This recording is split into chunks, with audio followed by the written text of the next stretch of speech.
Bom, então hoje vamos retomando, né, o nosso estudo do livro Há 2000 anos.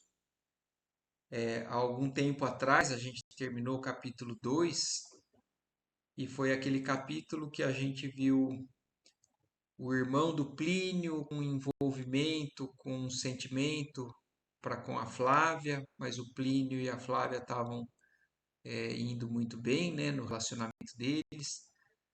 A Fúvia e a filha dela também, né, com dificuldade e com atitudes não tão dignas. E no final do capítulo acontece o casamento do Plínio. O irmão do Plínio, né, o Agripa, ele não consegue ficar por perto, segue o conselho da mãe e se distancia. Mas no casamento do Plínio e da Flávia aparece uma personagem importante do livro também, né, que é aquele que o Públio Lentulus tinha condenado as galeras, né? Que foi o jovem que atirou uma pedra na Lívia no começo ali da vida deles na Palestina.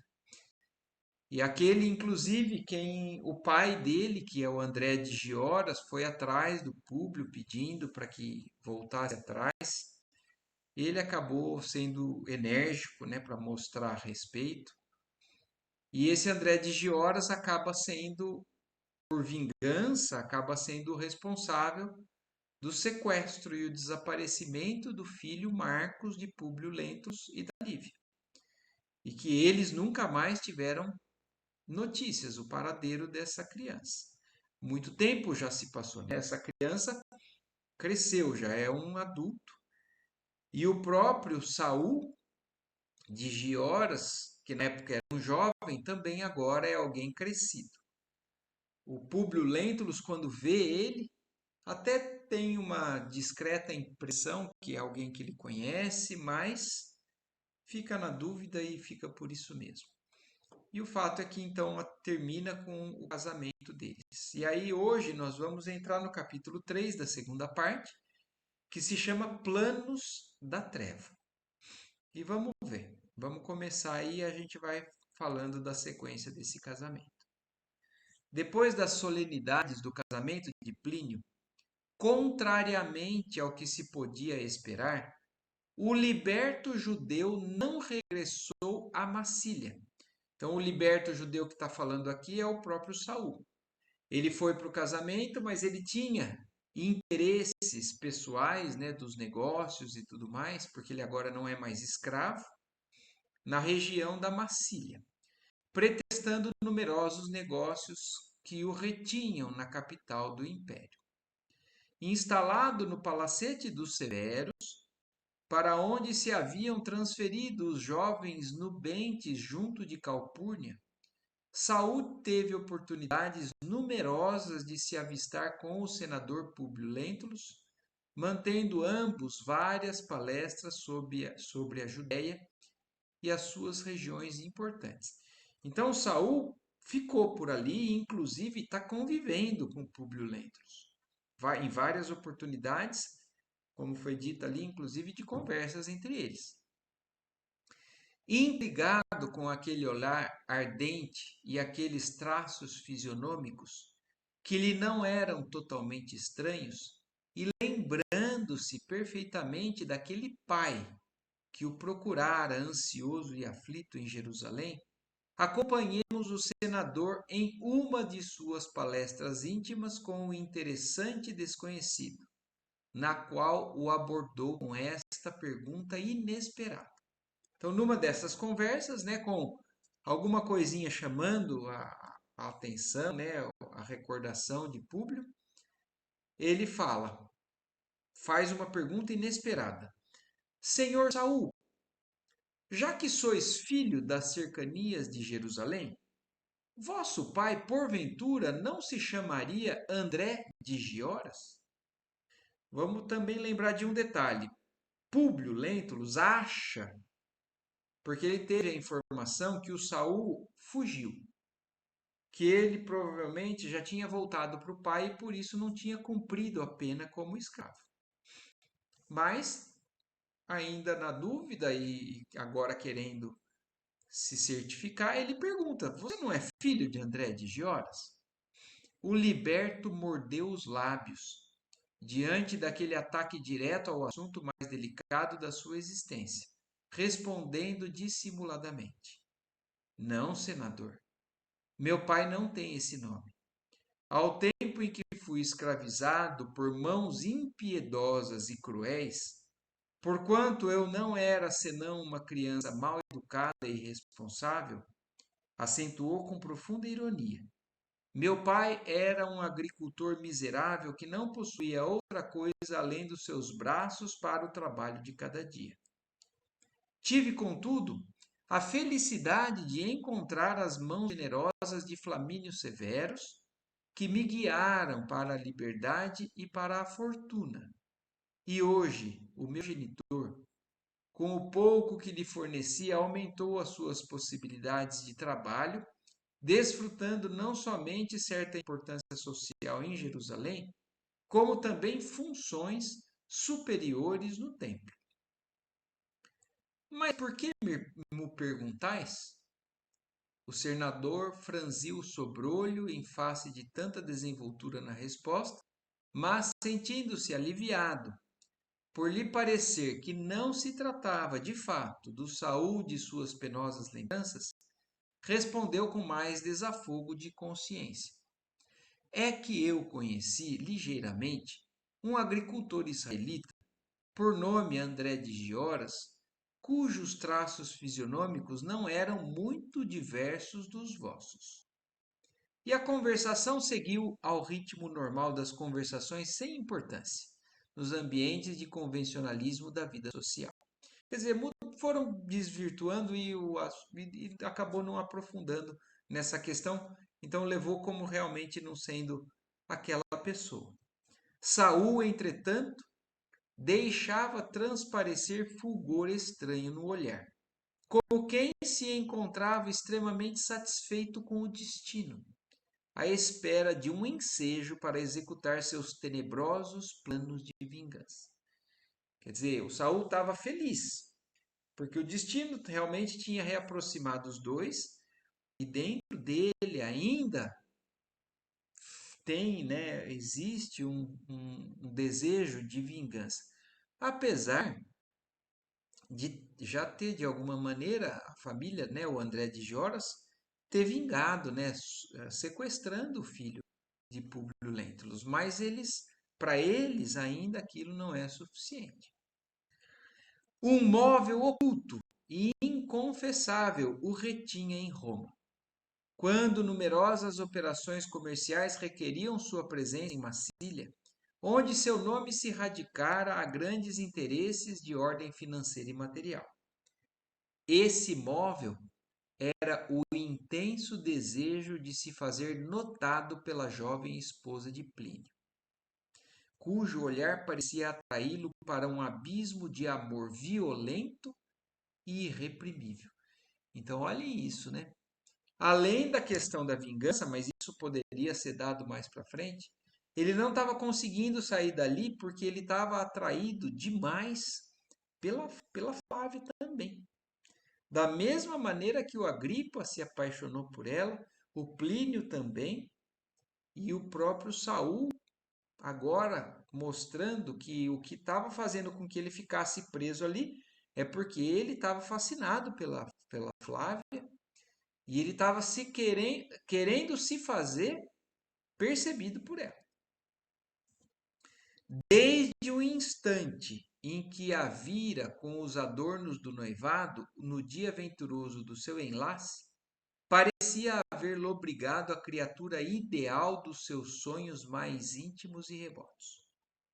Na realidade, os filhos de seus antigos senhores mereciam o seu respeito e o maior acatamento, porque assim, ó, os outros, os meninos, né, os filhos de Flamínio Severus, foram os dois que conviveram com ele e que ele tem maior consideração e respeito.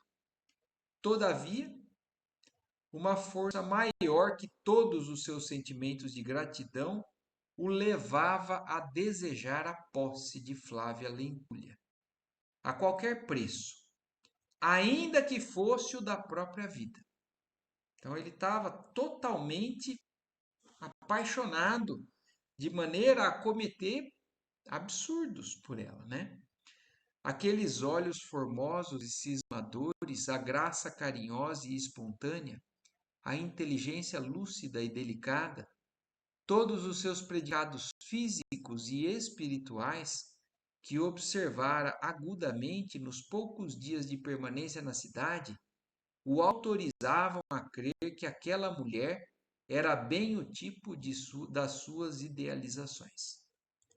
E foi engolfado nesse turbilhão de pensamentos sombrios que 2 meses se passaram, de expectativas inconfessáveis e angustiosas, sem que perdesse a mais ligeira oportunidade para demonstrar a Flávia o grau do seu afeto, da sua admiração e estima, sob as vistas amigas e confiantes de Plínio. Na soledade de suas preocupações íntimas, considerava Saul que, quer dizer, no fundo, no íntimo dele, o que ele estava alimentando nesse crescer de sentimento de paixão, né? Se ela o amasse, se correspondesse à afeição violenta do seu espírito impetuoso e egoísta, jamais se lembraria de exercer a planejada vingança sobre o coração de seu pai, indo buscar o jovem Marcos Lentulus para o lar paterno e liquidando o pretérito de visões tenebrosas. Quer dizer, ele chegou a pensar que seria uma forma de mudar tudo aquilo. Se ele tivesse Flávia, ele iria desistir da vingança e buscar o Marcos para devolver ele para o público.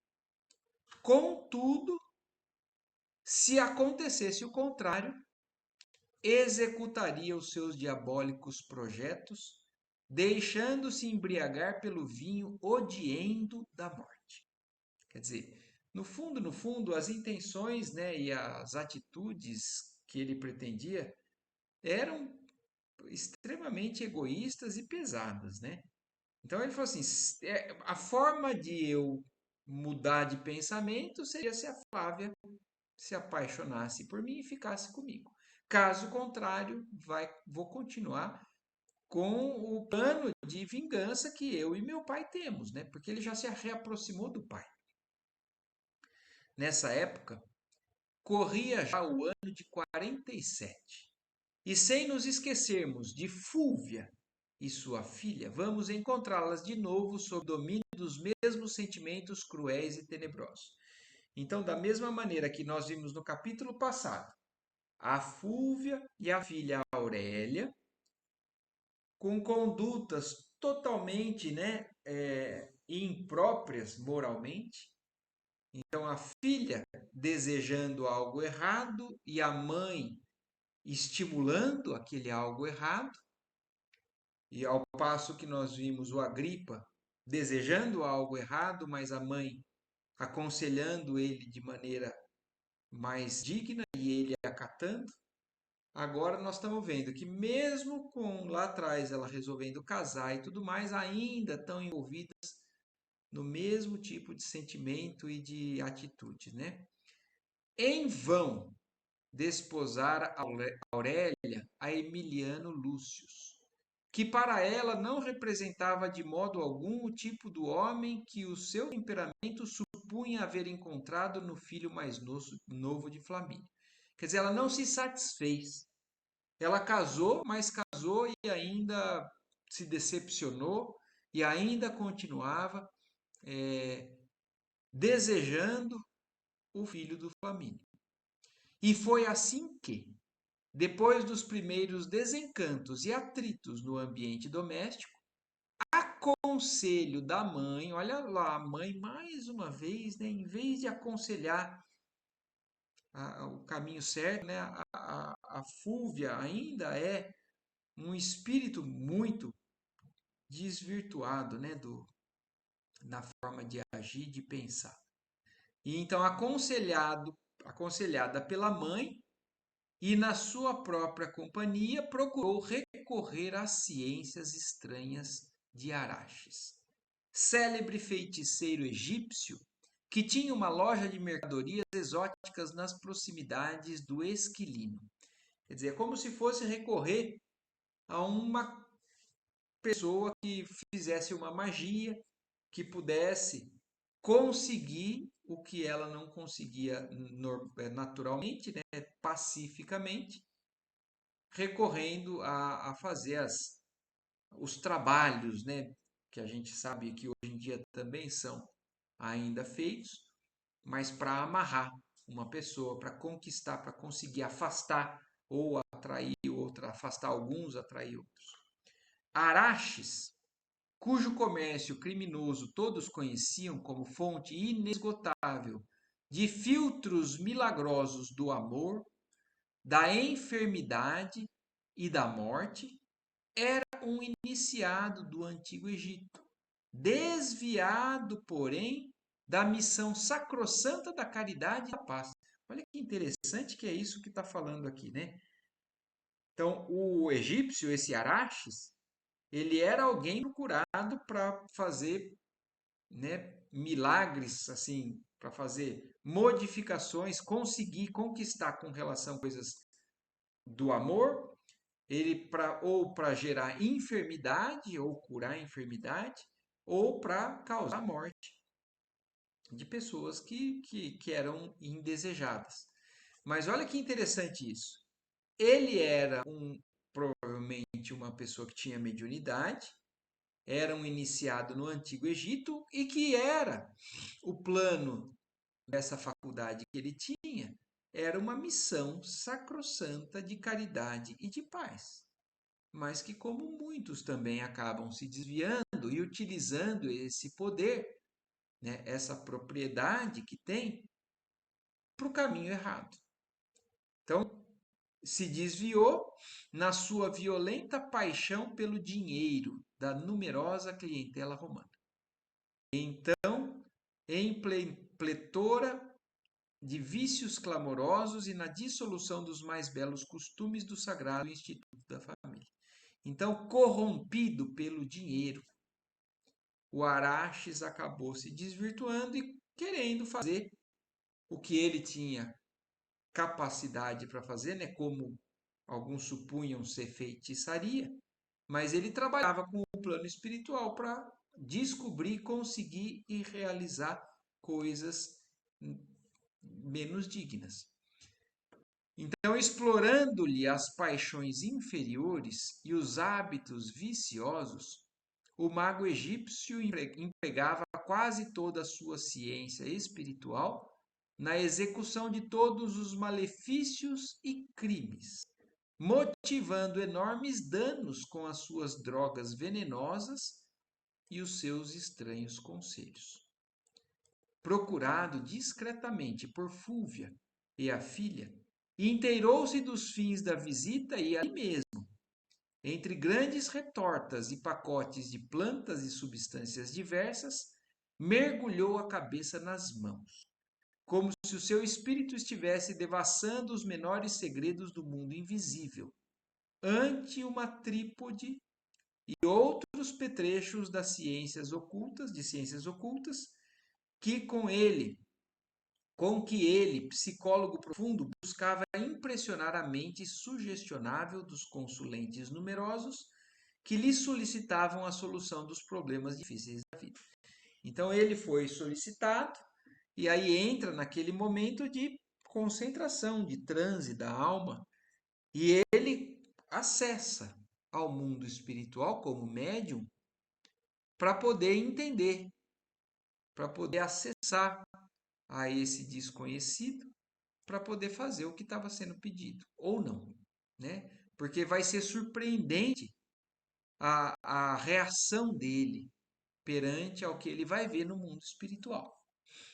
Ao cabo de longos minutos de concentração, com os olhos a brilhar estranhamente, o mago egípcio dirigiu-se a Aurélia, afirmando-lhe em palavras impressionantes. Porque olha só, até então ele era procurado para fazer coisas que não eram legais e fazia. É como falou, Ele fazia, articulava crimes e mortes, como ele era corrompido pelo dinheiro, ele aceitava o dinheiro e fazia isso.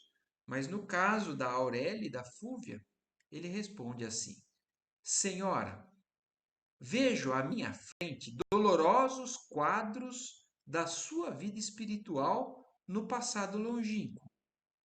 Vejo Delfos nos dias gloriosos do seu oráculo e contemplo a sua personalidade buscando seduzir um homem que não lhe pertencia.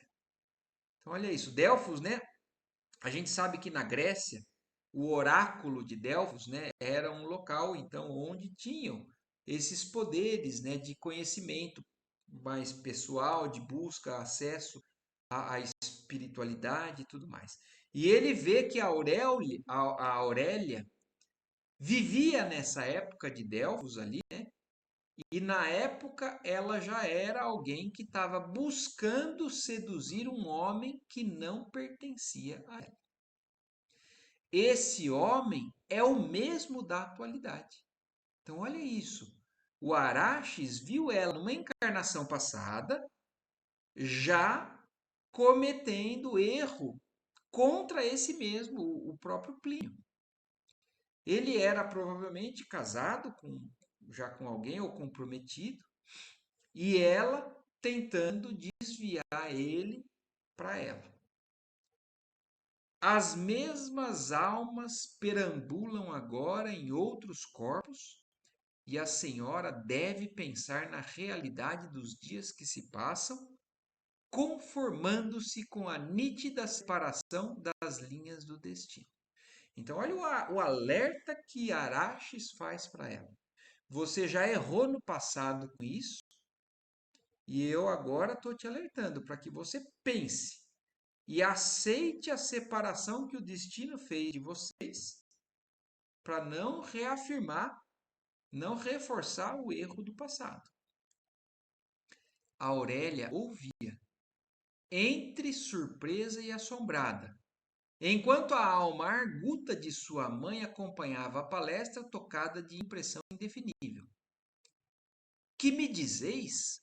Replicou a jovem senhora no auge da sua sensibilidade ferida. Outras vidas? Um homem que não me pertencia? Que vem a ser tudo isso? Sim. E aí, porque assim, para ela, na concepção dela, essa questão de outra vida, reencarnação de outras vidas, não era realidade. Mas então ela está questionando tudo isso e se sentindo ofendida, né?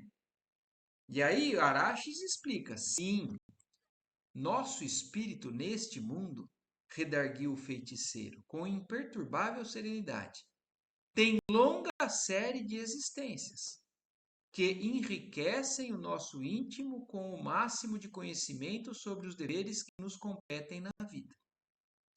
A senhora já viveu em Atenas e em Delfos, numa grande fase de profundas reflexões em matéria de amor. E sentindo-se hoje próxima do objeto de suas ardentes e pecaminosas paixões de outrora, julga-se com as mesmas possibilidades de satisfazer seus desejos violentos e indignos. Então, olha isso, ele está falando.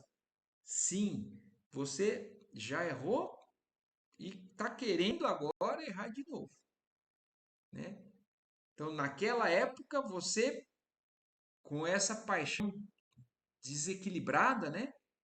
E agora, de novo, próximo do objeto da sua paixão, está achando que vai conseguir fazer de novo. Por aqui hão passado inúmeras criaturas.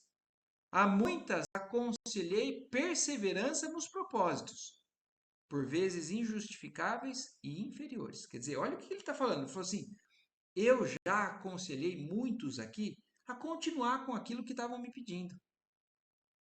Mas, para o seu caso, há uma voz que fala mais alto à minha consciência.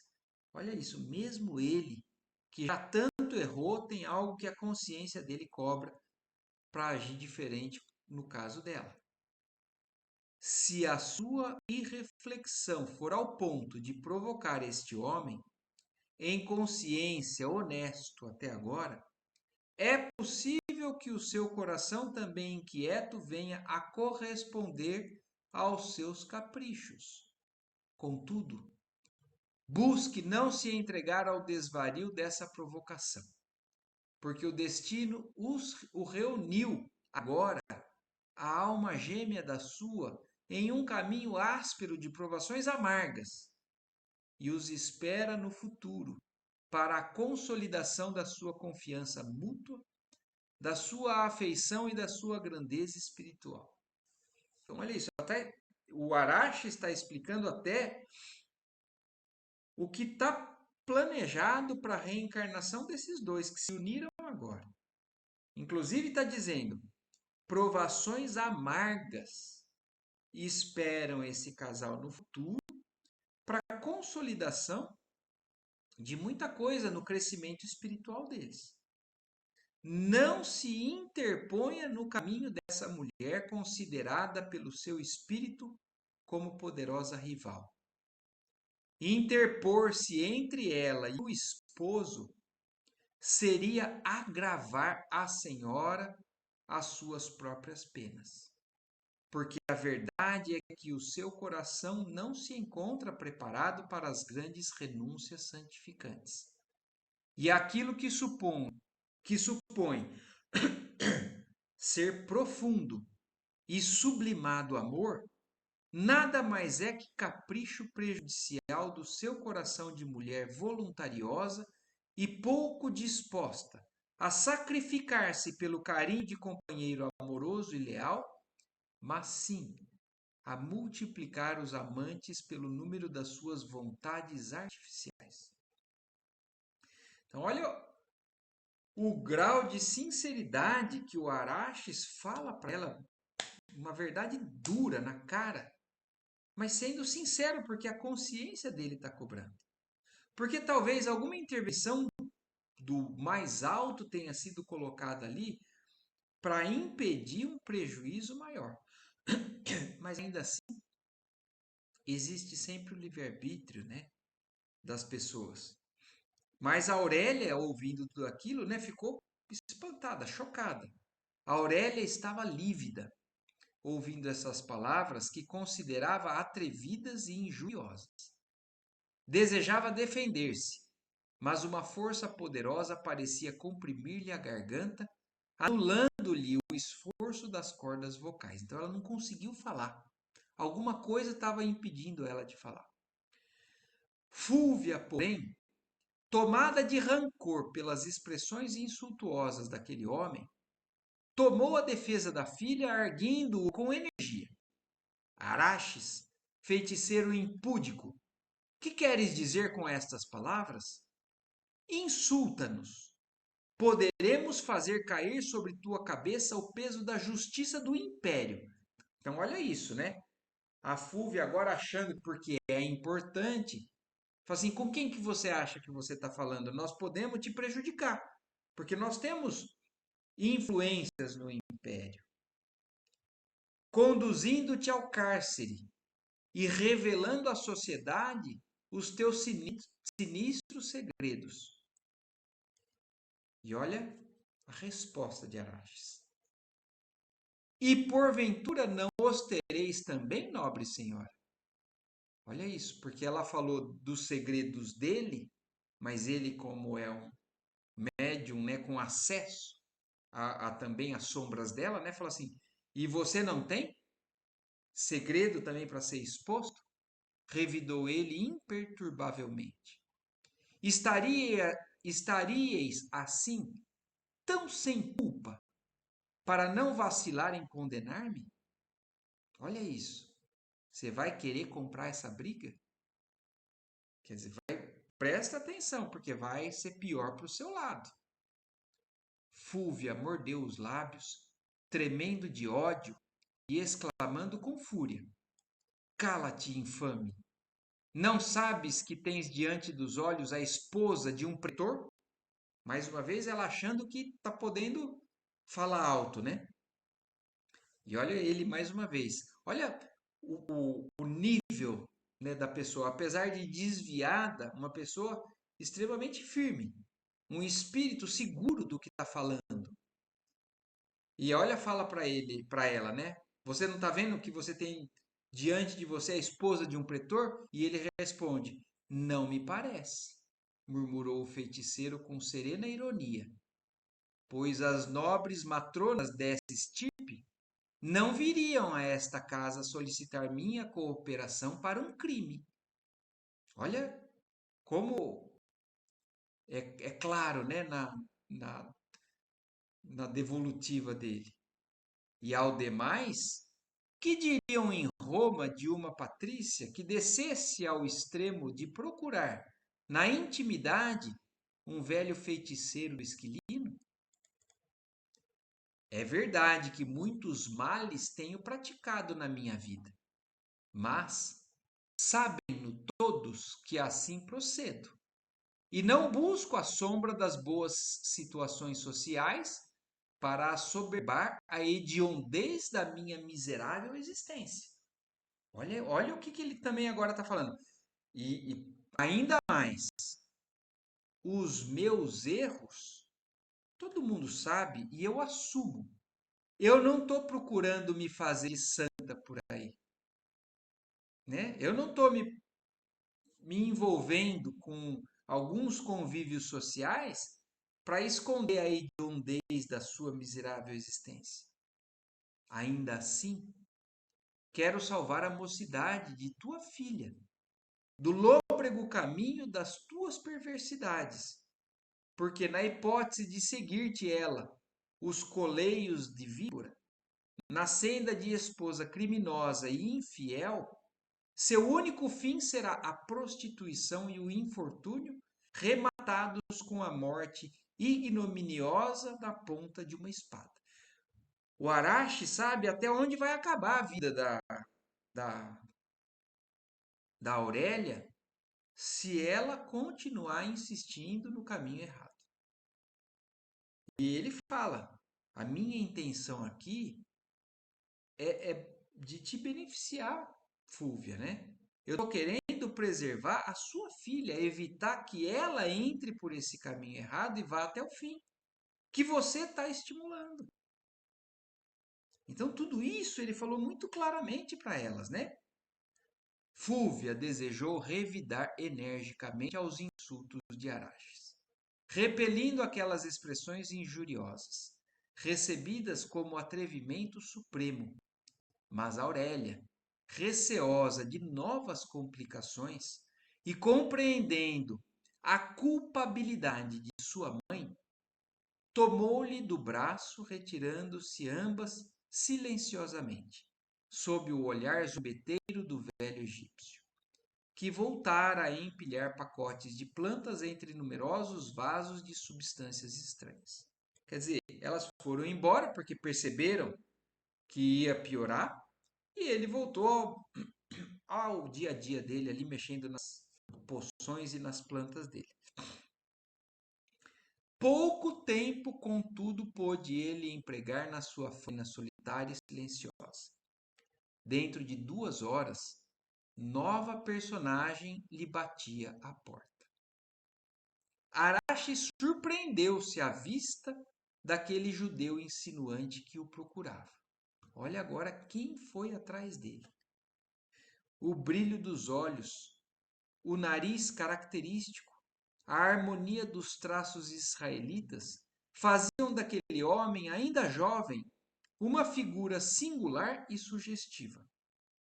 Era Saul, que recorria aos mesmos processos misteriosos na ânsia de possuir a qualquer preço a esposa de Plínio, buscando o talismã ou o elixir miraculoso do feiticeiro a serviço de suas pretensões descabidas. Olha que coisa, né? A Aurélia foi atrás de querer o Plínio e agora Saul estava indo atrás de querer a Flávia. Recebido nas mesmas circunstâncias em que o foram as duas personagens do nosso penoso drama, Saul expunha ao adivinho as suas torturas amorosas junto daquela mulher honesta e digna. Após a habitual concentração, então a mesma coisa aconteceu. A pessoa que foi procurar o feiticeiro falou que queria, e aí o feiticeiro entra na concentração, na, na ligação com o mundo espiritual para entender, para buscar a solução, né? Junto da trípode que fazia as orações costumeiras, Araxes esboçou leve e discreto sorriso, como quem havia encontrado mais uma estranha coincidência nos seus amplos estudos da psicologia humana. Sua hesitação, todavia, durou poucos instantes, porque em breve fazia-se ouvir com voz pausada e soturna. Judeu, disse ele austeramente, louva o Deus de tuas crenças, porque tua face foi erguida do pó pelas mãos do homem que hoje te empenhas em trair. Então, olha também a mesma recomendação que o Arache está dando para o Saul. Dê graças a Deus, porque hoje você é quem você é pelas mãos desse que você está querendo trair. Então, em vez de procurar caminhar nesse sentido, agradeça. E não vá trair aquele que te ajudou. Mandam as leis severas da tua pátria que não venhas a desejar nem mesmo por pensamentos a mulher do teu próximo, e muito menos a companheira devotada e fiel de um dos teus maiores benfeitores. Olha isso, o Arashi está falando, ó, não é nem da minha religião, é a tua religião que te proíbe de fazer isso. Porque é da lei de Moisés que está escrito. E ele, sendo um judeu, né, não cobice nem em pensamento a mulher do próximo. Muito menos a de alguém que foi um dos maiores dos seus benfeitores. E ele continua dando conselho.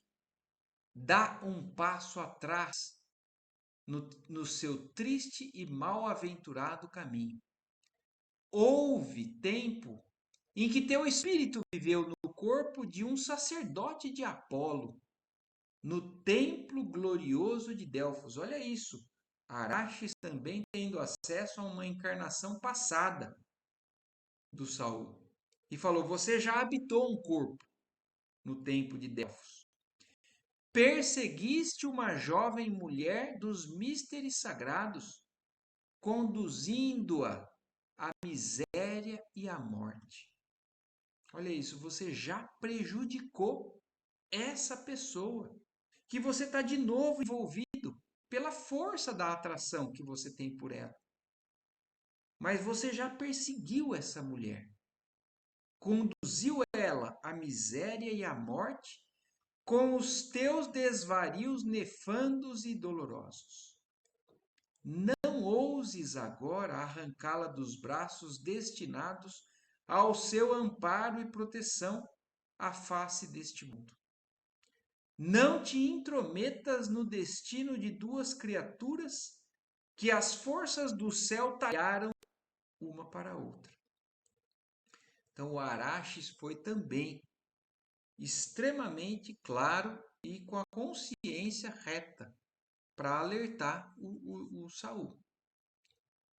O moço judeu, todavia, apesar de impressionado com aquela exortação incisiva, não seguiu a orientação violenta das duas mulheres que o precederam na misteriosa visita. Quer dizer, diferentemente das duas, que acabaram se rendendo e saindo, Saul não agiu igual.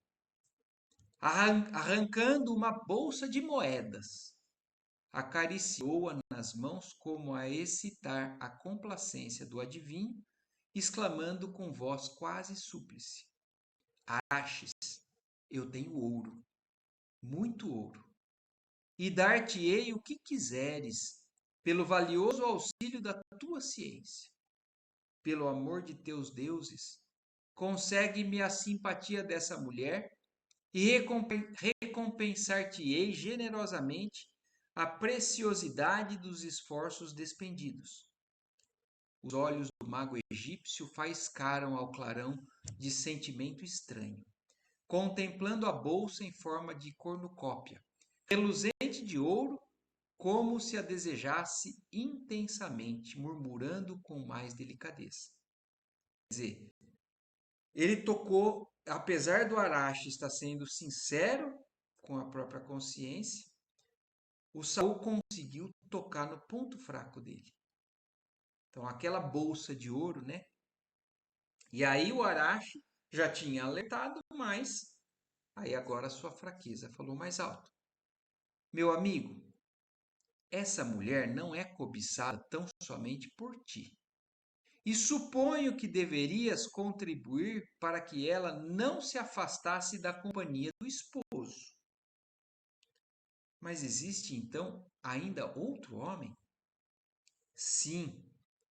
Revelam-me os signos do destino que essa criatura é também desejada pelo irmão do marido. Olha como Araxes tem informação clara realmente das verdades, né, espirituais ali dessas almas envolvidas. E ele fala então para Saul: eu vejo que o Agripa, o irmão dele, é apaixonado também por ela. Então tome cuidado para que ela não se afaste do Plínio, do casamento atual, porque senão você vai ter outro problema para enfrentar. Então Araxes já está alertando de maneira a beneficiar o Saul. Saul fez um gesto de enfado, como quem sentia amargamente atormentado pelos mais acerbos ciúmes, murmurando entre dentes: ah, sim, agora entendo melhor a viagem precipitada de Agripa em busca de Avênio. Quer dizer, ele não tinha entendido por que Agripa não tinha ficado no casamento do irmão. E agora Saul estava compreendendo, né? Elevando a voz, como quem estivesse jogando a derradeira cartada da sua ambição, falou com ansiedade: Araxes, peço-te ainda uma vez, faze tudo, pagar-te-ei regiamente. A fronte do mago curvou-se de novo, em atitude de profunda meditação, como se o espírito buscasse no invisível alguma força tenebrosa propícia aos seus sinistros desígnios. Quer dizer, ele estava procurando no mundo espiritual algum espírito que conseguisse estar junto com ele para encontrar a solução para aquilo que estava sendo alertado para fazer. Ao cabo de alguns minutos, tornou a dizer em tom benevolente e amigo: parece que haverá uma oportunidade para a tua afeição daqui a algum tempo. Então, aí ele fala: você não vai conseguir nada agora, mas daqui a algum tempo vai ter alguma chance. De alguma maneira você vai conseguir. E aí eu acho que por enquanto, hoje nós vamos parar por aqui. Porque nós estamos bem no meio do capítulo, eu não vou conseguir chegar no fim, e aí a gente já entende para a gente ir, né, digerindo essas informações do que está acontecendo agora, né? Lembrando que o capítulo se chama, né, Planos da Treva, e tanto por parte da Aurélia, da Fúvia e do Saul, que não estão satisfeitos, né, não estão resignados com o que está acontecendo e vão atrás de soluções menos dignas. Um é alertado e por medo, né, de comprometer com relação à situação delas, acabam desistindo. Mas Saul não. Saul consegue dobrar o feiticeiro com o ouro, né, com o dinheiro, e agora ainda assim ele está buscando de alguma maneira fazer com que aconteça aquilo que ele quer. Mas ele falou, não vai ser agora, mas vai existir talvez algum momento um pouco mais para frente que vai ser mais propício para isso. e aí pedindo para que ele esperasse. E aí na semana que vem a gente termina esse capítulo, então, certo? Tá bom, Marcos. Obrigada, viu? Imagina, alguma coisa que vocês queiram aí fazer algum comentário, alguma pergunta? Não. Eu não. Não, nenhuma. Só aprendendo. Então tá joia. Bom, então uma ótima noite para vocês. Tá bom? Uma ótima semana. Até semana que vem. Aí a gente termina o capítulo. Tá bom. Até. Tchau. Tchau, Fiquem com pessoal. Deus. Tchau. Um beijo para todos. Tchau, tchau.